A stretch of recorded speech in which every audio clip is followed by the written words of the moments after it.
Thank you all for being here, and I hope you're having a really good night. It's really good to see so many faces here, and I hope everyone's having fun. So Patrick opened earlier, we're talking so much about AI. It's everywhere, which is a brilliant thing, but you can't log on to LinkedIn without seeing a new AI tool, new AI capabilities. It's quite, deafening at times, and that definitely affects all of you in this room. And so we're hearing from industry experts on their perspectives of how they're approaching this new change. So on the panel with us tonight, we have Jamie Pearce, who is VP Senior Compliance Manager at Renaissance Ray. We have Alison McQuaker, Head of Procurement and Supplier Management at FNZ, and we've got Gareth Cox, who's the CEO of one of our amazing partners, Mirador. So I'm going to pass the mic and just ask each of you to give a really super quick introduction to yourselves. So, Alison, you're holding it. Hi everyone, Gareth Cox. So I'm the CEO of Mirador Solutions Consultancy. So Mirador are a consultancy firm that effectively work in helping their clients sort of get the best out of their supplier relationship. So really at a strategic level, what we're doing is working with clients around their supply management policy, their supplier governance framework, and really how does technology and process underpin that to get the best value out of those supplier engagements. We're also an implementation partner for Gatekeeper and have worked with them on a number of clients, helping them with those sort of clients where they've got either legacy data challenges or process optimization challenges, and really, getting in there and helping them get the best value out of those Gatekeeper services and the tool itself.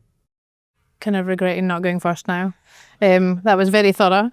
So Alison McQuaker, I work for FNZ. FNZ is a global wealth platform. And what does that actually mean? In reality is most of us, all of us perhaps, have pensions, and it sits on a pension platform. That pension platform is linked through to FNZ, ultimately behind some of the banks and some of the other organisations. So, the kind of things that we are looking after is the suppliers and the contracts that go on the platform, and also the suppliers and contracts that take to actually run FNZ. And we're global, we have buildings all over the place. So all the costs for all of these things are all managed safely, secured in Gatekeeper.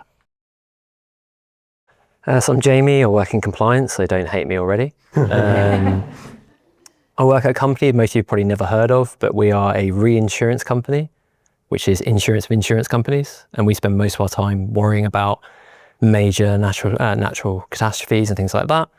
And procurement has really been my side project for the last 6 years, because I noticed that no one's really doing it, and we partnered with Gatekeeper to try and help what we needed to do. So fantastic, thank you. And so Jamie, because you've got the mic, I'm going to start with you.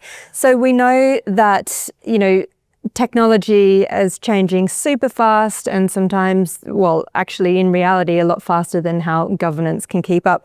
So for you, in your position in Renaissance Ray, how is AI changing compliance demands, and what does that mean in terms of how you look at risk and how you approach that now? Yeah, so I think fundamentally, so most of our company and what we do is really think about risk management. We're in the business of risk. So AI is really, what are the risks that you face? So a lot of people look at AI and kind of go, hallucination risk. We need to think about, the EU AI Act. We need to worry about data privacy, etc. For us, it's really understanding what is the use case that we're actually trying to get to with AI, and then thinking about the type of AI that we're actually using, so then we can actually start to triage what it is we need to do.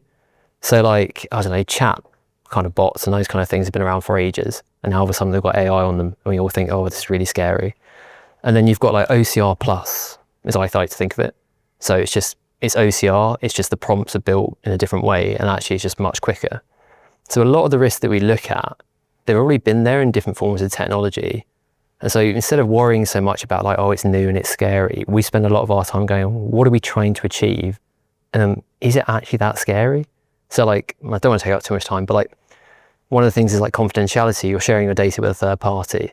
Well, actually your data is probably going to a fourth party, but that fourth party is probably Amazon or OpenAI and so on and so forth. How much do you really care? Then you think about intellectual property. So you've got new areas where you're actually starting to worry. So it's your data, but then it's all of a sudden it's going to a third party, and you think, okay, what does that mean?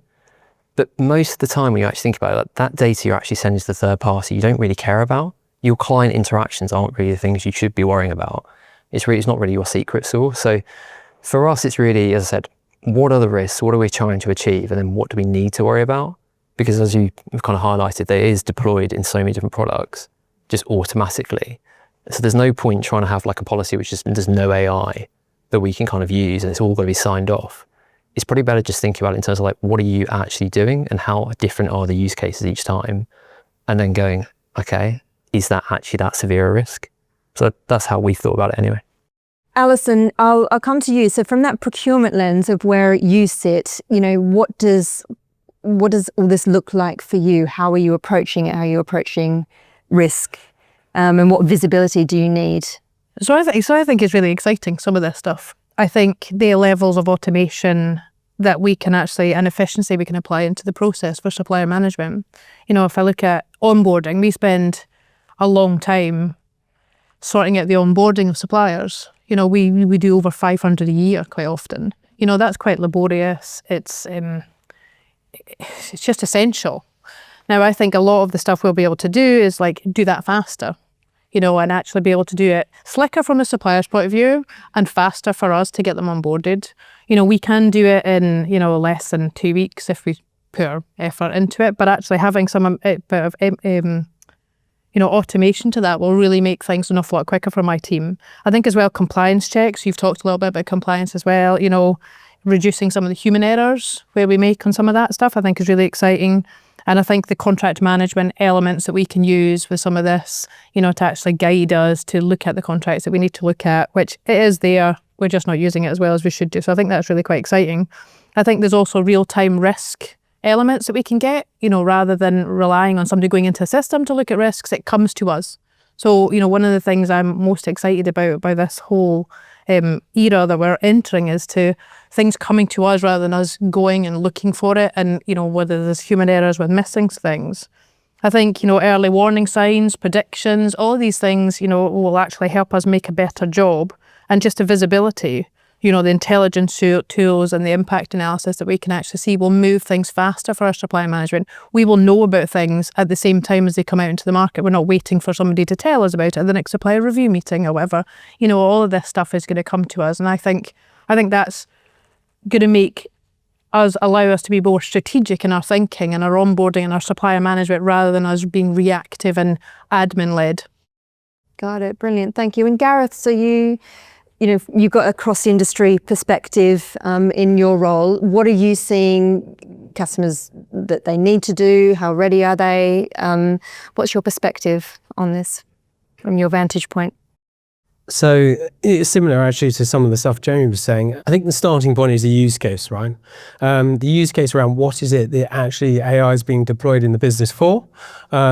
Interesting enough, we talk a lot about agentic AI and we don't talk much about deterministic AI or decision AI or decision intelligence. Understanding what the right use case of the AI is about understanding what's the right AI to actually put behind it. So again, challenging in the kind of context of what the AI is for is going to be key. Understanding where data is residing as part of the process, effectively what and where and what proprietary data is the AI accessing, what's the control framework around that, it's going to be key. And really what we're also seeing in terms of sort of success in this space is an emerging market or a marketplace around sort of artificial intelligence assurance. So it's a growing industry trend and it certainly will continue to grow. And really that's looking at sort of putting the right framework in place around how organizations look at AI as a overarching sort of theme throughout the business and with its third parties. And that really can look at, understanding that the AI systems are fair, they are effectively explainable and accurate, accountable in the way they're being used.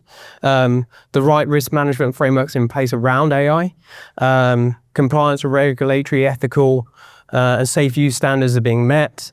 And then I suppose finally in the building of AI agents that the right framework is in place around build, test and deployment around them. Very similar to kind of the software lifecycle that we've known for a long time.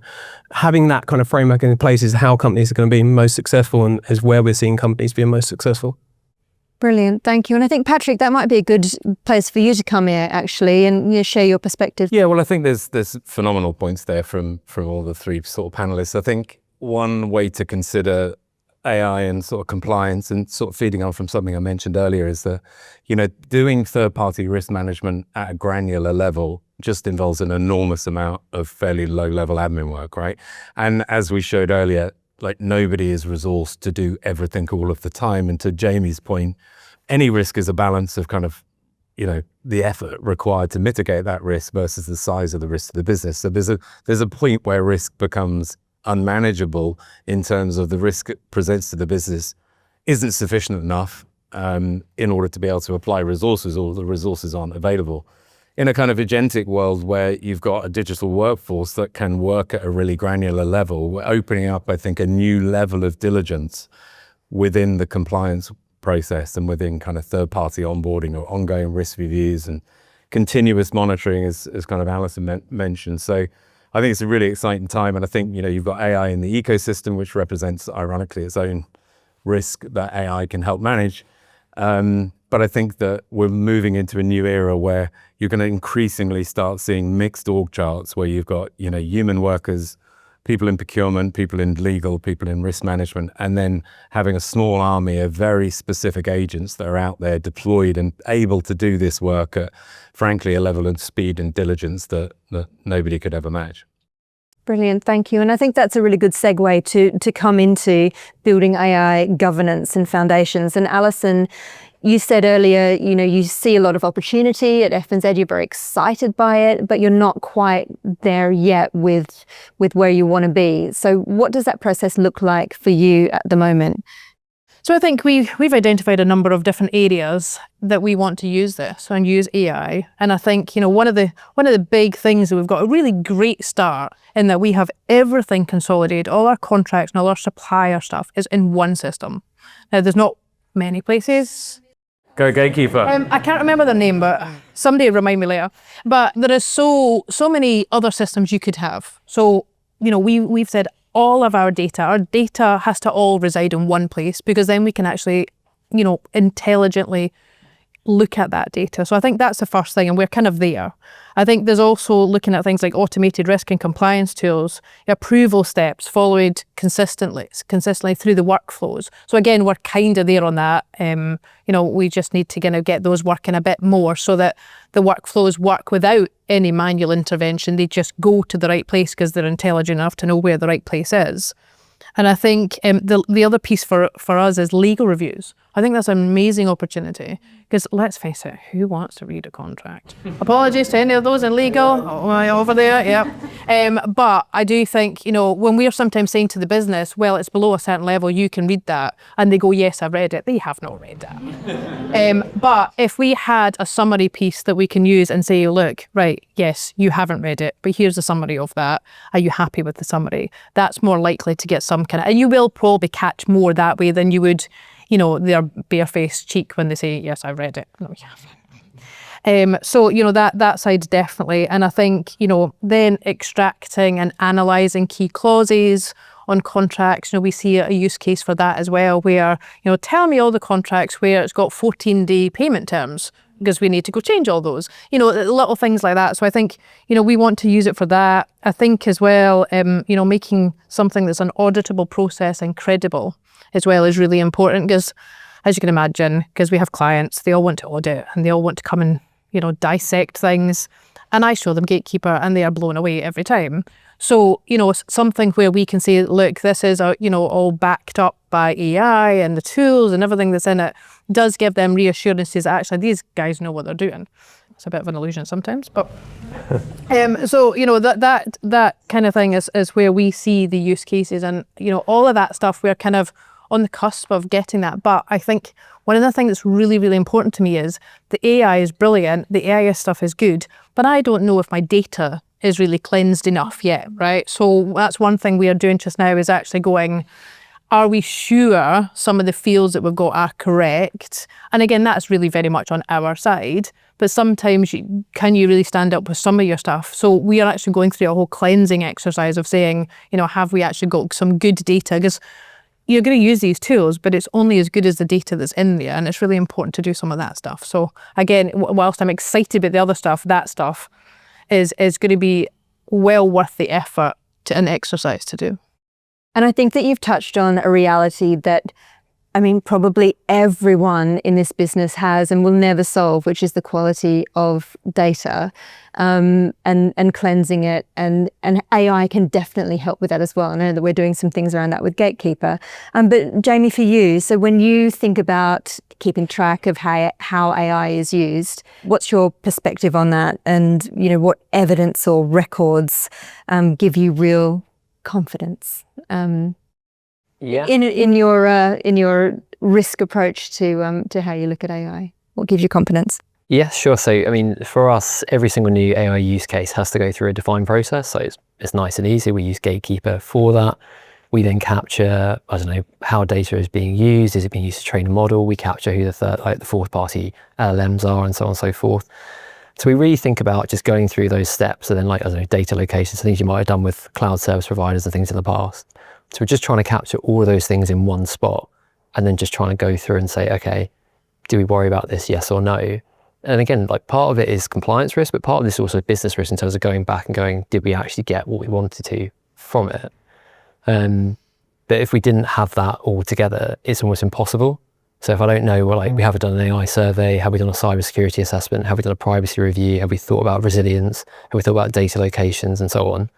It's an absolute nightmare. So it is just bringing it all together, and that then gives us a comfort that we can then approve and sign off on something as one, instead of just evaluating one risk at one point in time.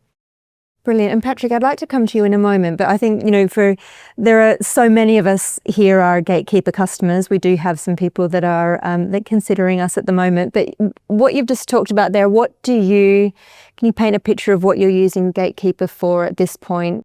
We're in the Lumen beta program, so we are using part of that. So it's like simple things. So like, obviously we use it as part of our onboarding process. So that's always been there. That's not necessarily like AI focused. We just use it as a system of record for those things.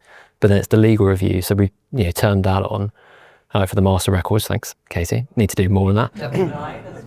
Yeah. So it's just things like that. So we're just exploring each use case each time. And it just, I don't know, like, if I ask my legal team to look at 500 contracts, that is not happening any time between the next 3 to 5 years.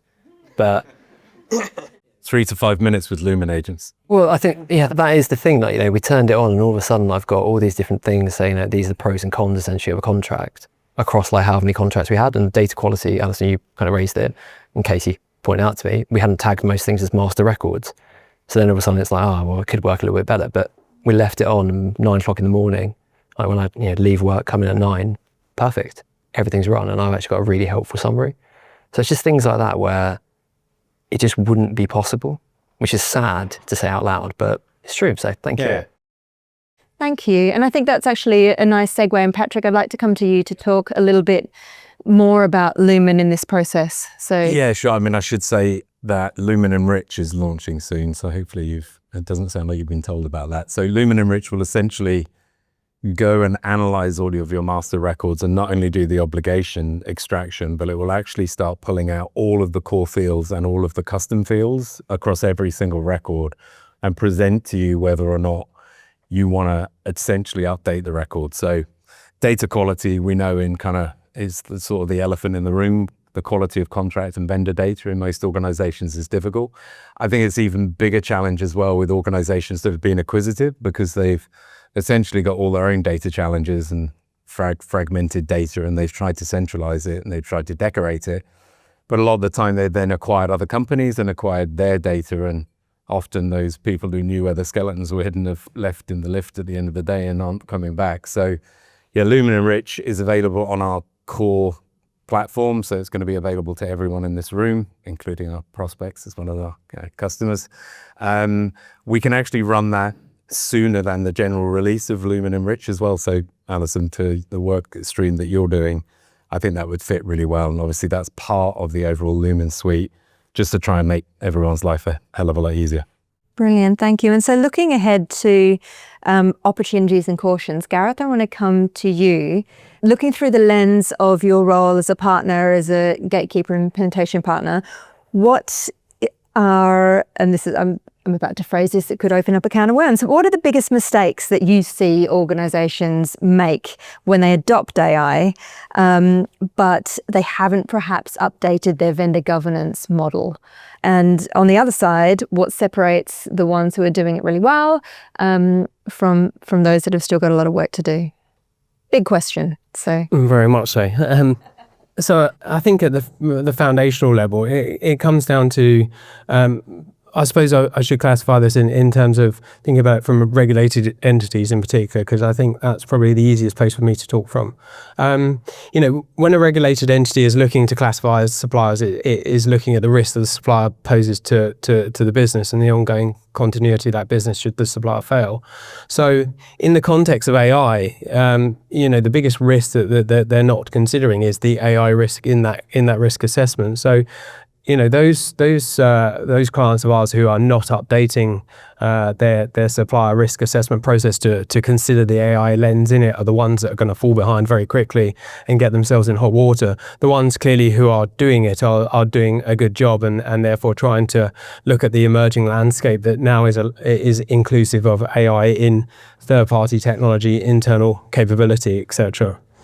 It's also, it stems beyond that as well. It's not just as I said earlier, the use case that AI is being applied to, but it's actually the data that's being considered by the AI agent, whether it's a third-party platform that's operating AI on their behalf, like in Gatekeeper's case, or actually an internal agent that they've deployed and built themselves within their business that is provided by a third-party AI company.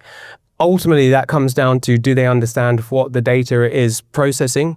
Do they understand where that data is residing outside of their own internal infrastructure if it's hosted?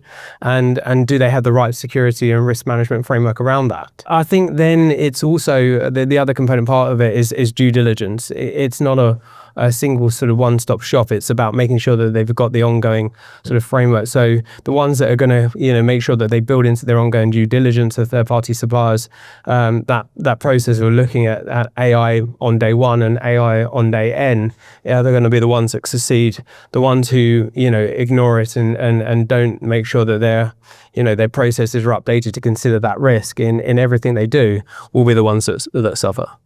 Just feeding on Gareth's point before we go there is, I think there's some interesting things in the market, and I think there's a big disconnect. I mean, I don't know about you, but like keeping up with AI trends, and we're obviously in the market, is like a full-time job, right? You've got to stay up to date on what you're doing. But I think there's a massive disconnect between the sort of classic archetypical CFO banging his fist on the boardroom table saying, I've read about Gen AI, I want my 30% efficiency gains. And then the realization of those gains, because someone, and ultimately it's probably the people in this room for each of your companies, has to actually consider what data is going where, who's going to approve the AI terms, what technology is going to process those AI terms. So I think it's a kind of challenging journey. If we look at our own kind of beta customers, we had 10-15% of our customer base put their hand up and say, yeah, we're really interested in the beta program. These are existing customers, so no sales process. We're not charging for the beta program. It's just, we're going to deliver this stuff for free. And still taking those customers from day one to kind of day X, when you can realize some actual savings, is a big jump. So I think we do a lot of things to try and make that process easier for customers. I think we've learned a lot through the beta program as well. We're doing a big migration. I don't want to go too techie. I'll leave Sam to do that. But towards AWS Bedrock. So that is going to be an exciting release for us coming up in a few weeks. We'll have about 50 more agents. And we're doing that to make the overall kind of process of signing off on the AI easier. Because in a regulated or kind of compliance-focused business, like 98% accuracy in AI is unusable AI, right? So we're trying to build very simple processes to be able to improve the use of AI and agentic, and then extremely narrow kind of agentic use cases to be able to execute on that in a really predictable and 100% kind of certainty model. Brilliant, thank you. And I would say as well that at the end, if time permitting, then if anyone has any questions, then you're welcome to raise your hand. But before we move on to the final section, Alison, what do the risks or opportunities look like from your perspective in procurement, from where you sit at FNZ? So I think the biggest opportunities is and I guess, I've got a couple of headings here, got some notes, in case you hadn't noticed. Transforming the supplier intelligence. So I think, that's a massive opportunity for us. It's not about interpretation. It's not about somebody going and actually doing it. It's bringing the data to me, to my team, being reactive. You're going to be proactive in your strategic decision making. You're not relying on somebody in your team noticing that needs doing and coming speaking to me, making time in my day. That's lost time, right? That's a waste of time. So it needs to be really coming and telling you, and almost being like another person in your team, but a super intelligent one. So driving efficiency and space, not that I don't have super intelligent people in my team, I hasten to add. Probably much better than me. Driving efficiency and speed, I think. So as you may have gathered already, I'm really impatient. So automation, in fact, Andrew, somebody, shock order. So automation, acceleration for the processes, and freeing up time. Time is so important to all of us. If we can free some of that time up for some of the manual stuff and the time-consuming stuff that doesn't, you have to do it, but if there was something that actually could do it for you, and then you can just top and tail it and actually take the credit for it, because that's ultimately what's going to happen, right? You're going to find this stuff and do all this stuff. So I think, I think driving efficiency and speed is really important. Unlocking the cost savings. Now that's really important for me and for my team, because that justifies anybody in here that's procurement, and most of us are, right? That justifies our existence, right? So we've got to unlock the cost savings. So I think something that's going to power the spend analysis, find the savings, and question you to say, hey, what about this? Good point. I hadn't thought about that. So some of that stuff, the enhanced governance as well. Governance is my least favourite topic, right? I just like to fly by the seat of my pants. But, there's governance, regulated industry, we have to all do it. So I think, having some of these centralised platforms and the policy compliance keeps me out the hot water, because some of that stuff will be done and we put some rules around it. So I think anything that can help us, and, even the other point for me is, as we use AI within other places beyond Gatekeeper, there is life beyond, but actually using AI in our organisation and pointing people to Gatekeeper to come to us and talk to us, that in itself stops leakage, right? And leakage is the one big thing that really grates on everybody's nerves in procurement, right? So, but if you have AI tools that are going to always give you the answer is, I want to do this. Oh, the answer is Gatekeeper. The answer is always Gatekeeper. Good answer. I know. I'm well known in FNZ for that being the answer to everything. So I think scale with innovation as well, unified data, digital marketplaces, all of this stuff, the opportunities that are coming our way. And I think I've written a statement, I'm going to read it because I'll probably get it wrong if I didn't. Right, the biggest opportunity in procurement is becoming a true strategic partner. It's better supplier insights, it's automated the routine work, and it's driving resilience and innovation in our vendor ecosystem. And I think that is my goal in my job, and that's where I want to take things. And I read it verbatim because I would have missed that wrong. Yeah. So Alison's going to leave the stage now, everybody, because that's done. It's my one good statement. Thank you very much. And as we wrap up, and as I said a moment ago, if anyone has questions, please, would you like to ask now, Sergio? To Gatekeeper, like every AI has a page where you can write a prompt and ask something. Several users are not very expert in Gatekeeper, and they raise a request. They don't know where the request is. They want to know if a contract contains a clause, or is there a plan to have a page where someone can write something, and no matter if he's in the workflow, if he's in a contract, if he's in and then can get an answer? Yeah, good question. Yeah, absolutely. The eagle eyed users amongst you will notice that we've recently moved to Vault, which is where all the repositories sit. The reason to make that move is that Lumen Chat will sit over the top of that, and it will feed in from both the repository and every other area of Gatekeeper. But we needed to make some architectural shifts so that it kind of made more sense, because a Lumen Chat into a single repository without a view into that together story wouldn't make a great deal of sense. So yeah, it's coming soon. Oh, wonderful. Okay, so, yes, please. Hi, Kripa from Funding Circle. Just those that have implemented the BEATS program, what has been the biggest win from you? straight away, just telling on the contract analysis. So you always has like the open AI. I think we've had the open AI summary for like 4 or 5 years. Yeah. But the actual pros and cons, just was like, what are the actual obligations in the contract? What are the rights in the contract? Just seeing that straight away, huge kind of difference for us. I think that's been the main one so far. We need to try out the agents, but excited about that. If you're on beta. Yeah, I think I would add to that. I think, the internal obligations, is fantastic. I think, we are like you, very excited to see, if I throw my due diligence form in, what somebody did get out of it. And if that gives me what I hope it gives me, I swear I will be dancing around the office, because I think it will save so much time and effort to be able to just analyse some of these documents where the human element just gets taken out of it. I think it'll be great. But the legal thing is brilliant. I haven't read a contract in ages. I just look at the summary and I'm like, well, that gives me everything I need to know. So I think that is brilliant. I think what we'll do after this great event is we'll circulate some kind of examples of some videos of the agents actually working, because it is actually mind-blowing what they can do now. So when you see elements of your own workday that could take, hours, and typically, let's be realistic, if something's really boring and it takes quite a long time, you put it off as well, right? So this kind of point about accelerating the speed of business, you're not only accelerating the execution of the task, and the task is happening in seconds rather than hours, but the task, in our case, as soon as a vendor onboarding card enters the workflow, the agent executes. So these things are happening instantaneously as soon as you request them. And that, is very hard to underestimate the unfair competitive advantage you can gain by just accelerating the speed of your business. And we've got new campaigns and stuff going at the moment, but one of them is like from the department of no and slow to hero, where we're trying to turn every procurement, legal, risk, compliance team into essentially a growth partner for the business, a true strategic partner, as Alison said. And that will drive incredible gains across the entire organization. I think if I can add to that as well, I think if the due diligence robot does what I think it's going to do, we're a global organization. So I have due diligence that comes in while I'm sleeping. I'd have that analysed by the morning. That's awesome.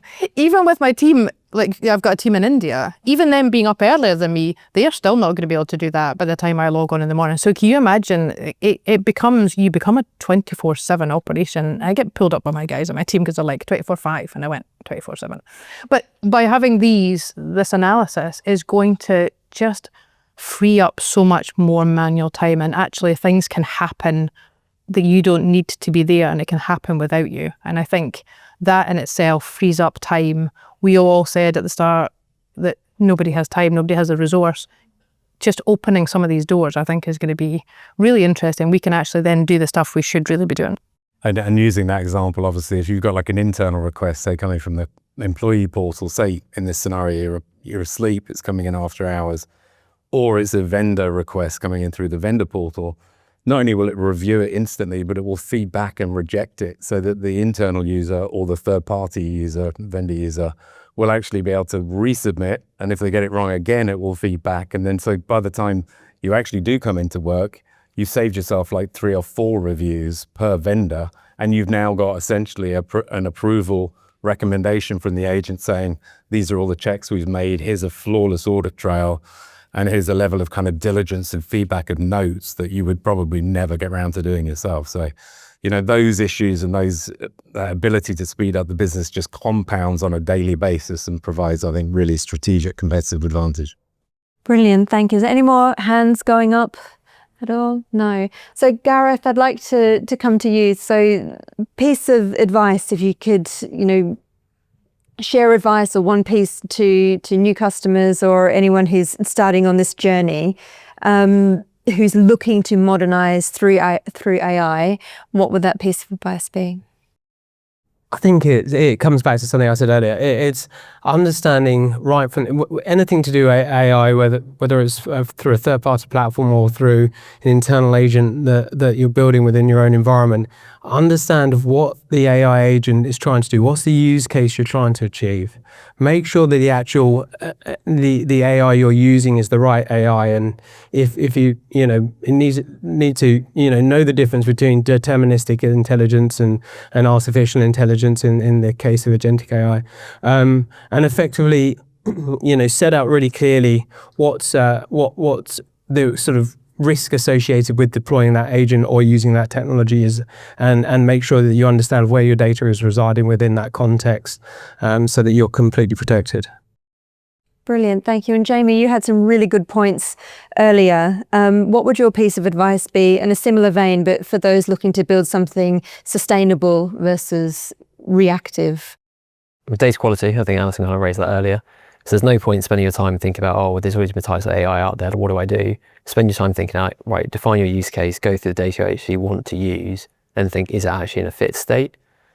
And then also just trying to open your eyes a little bit in terms of, or open your mind a little bit in terms of what it is you're actually seeking to achieve. So there are so many things where we just kind of think small because we're so worried about what AI represents. And not to call you out on this, Gareth, but I think you said something earlier about AI and the different risks, it going to like a fourth party and so on and so forth. But so many of these risks have been around for so many years. So like cloud service providers kind of been around there for how many years? It's always been happening. So we kind of get nervous and scared, and there's so many like worrying news articles out there about what things can do. And the gatekeeper is great, but like, if anyone's seen like Perplexity Comet and what that can actually achieve, that is scary in terms of what it could do. And people just wouldn't even think about that because we just think about, oh, I just need to do a chat function. So really just open your mind and say, right, what do we actually want to do? And then do it. So like the beta program is absolutely fantastic. Love it. First thing I did was kind of, actually, can we design our own prompts? Because there are actually additional things we want to do. And so it's just that kind of feedback process about always ask for more and always think, well, actually, could that be done slightly differently? So I think that's what I'd probably aim for. Sorry, quite a lot. No, thank you very much. And Alison, you gave some fantastic points earlier. If there's anything that you would like to add, although I think that your mic drop moment was absolutely perfect. Thank you. Do you have another one, actually? Go for it, please. So I think, so very similar, no, well, Double maybe. mic drop. I know. We got 2 mics. I know, yeah. Well, I'm going to do it. So I think, in terms of one piece of advice, right? So I think very similar to what you've said. Actually, I thought you'd been reading my cards. Cheating, Gary. Yeah, it's cheating. So I think and visualize in the end game, right? Always start at the end. And Andrew, I say this all the time. Always go from the end and work your way back. Because then you work out what you actually need to do, what you need to, the journey that you need to go to, because you know what the end game is. So I think that's always been my big piece of advice when it comes to gatekeeper stuff. And I think I'm now moved on to this space, and I probably wasn't there a while ago, but I now am. And it's now start with a position of total automation and then scale back, not up the way, scale back. So if you go, I'm going to automate everything. And then actually, well, I can't automate that bit because that doesn't make sense. And you work your way back. So I think that's where I've kind of changed my mindset on that one. And we're applying automation to a process rather than starting from a place of total automation, right? So it's thinking about that, not sure what's better. And here's my mic drop, right? So human-centric AI augments, it does not replace us as procurement professionals. 100%, yeah. Right, there we go, two in a night. But I think that's important to remember. Don't be scared of it, I think is the message behind that, right? It's not going to replace us, it's going to turn us into absolute heroes. Thank you very much. And Patrick, we've got 50 odd people waiting to get to their tiramisu. How would you like to close this? What would you like to say in relation to what we've heard I'd like tonight? to thank our panelists as well for generously volunteering their time. Our wonderful host, Marie, and event organizer. And just thank you all again for coming. I hope you've had an enjoyable and having an enjoyable night. I'm sure it will go on a while from here and a long, long while from here for some of you. But thank you for coming again. And let's not forget, together, rapid results. Thank you.